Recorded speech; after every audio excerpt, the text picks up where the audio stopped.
नमस्कार. Health Guru I केअरच्या मधुमेह मालिकेच्या भाग 2 मध्ये तुमचं स्वागत आहे. भाग 1 मध्ये आपण धोक्याचे घटक पाहिले. आता आपण बघूयात की शरीरात साखर वाढल्यावर कोणती लक्षणं दिसतात आणि ग्लुकोमीटरवरून तपासणी कशी करायची.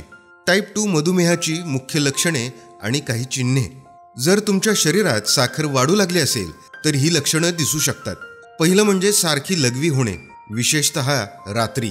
खूप भूक लागणे, खूप तहान लागणे, काही कारण नसताना वजन कमी होणे, जास्त प्रमाणात थकवा येणे, डोळ्याला अंधुक दिसणं, सारखा गंभीर संसर्ग होणे जसं की योनी मार्गाचा संसर्ग.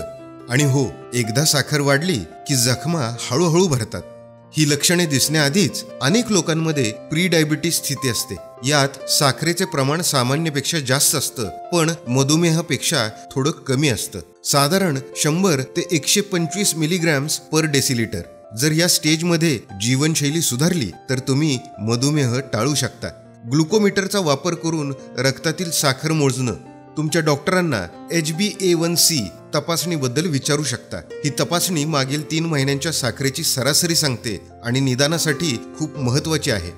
आता पाहूयात ग्लुकोमीटर वापरून लगेच तपासणी करण्याची पद्धत.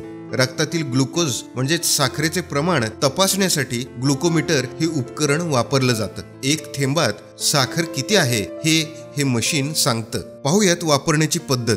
स्वच्छता. संसर्ग टाळण्यासाठी आपले हात आधी पूर्ण स्वच्छ धुवायचे आहेत आणि मग वाळवायचे आहेत. तयारी करताना काय करावी तर ग्लुकोमीटर सुरू करा आणि टेस्ट स्ट्रीप म्हणजेच ही पट्टी उपकरणावरती ठेवा. त्यानंतर येतं रक्त घेणं. लॅन्सेट डिव्हाइस, पेनासारखे दिसणारे उपकरण हे वापरून बोटाला टोचा. टोचण्याआधी हात हलका चोळल्यास रक्त पटकन बाहेर येतं. पहिला थेंब पुसा. रक्ताचा पहिला थेंब हा दूषित असू शकतो म्हणून तो पुसून टाकायचा. त्यानंतर येते तपासणी. रक्ताचा दुसरा थेंब ग्लुकोमीटरमध्ये घेतलेल्या पट्टीवरती टाका. त्यानंतर रीडिंग. ग्लुकोमीटरमध्ये स्क्रीनवरती वेटिंग आणि नंतर बीप आवाज झाल्यावर तपासणीचा निकाल म्हणजेच रीडिंग येईल. त्यानंतर येतं काळजी. टोचलेल्या बोटाला कापूस लावून दाब द्या. वापरलेली सुई कटरने कट करून कटर बॉक्समध्ये सुरक्षित ठेवा. लक्षात ठेवा, जर रीडिंग 140 मिलीग्रॅम्स प्रति डेसिलिटर पेक्षा जास्त आले तर लगेचच डॉक्टरांकडे जायचं आहे. लक्षणांकडे दुर्लक्ष करू नका आणि तपासणी लगेच करून घ्या.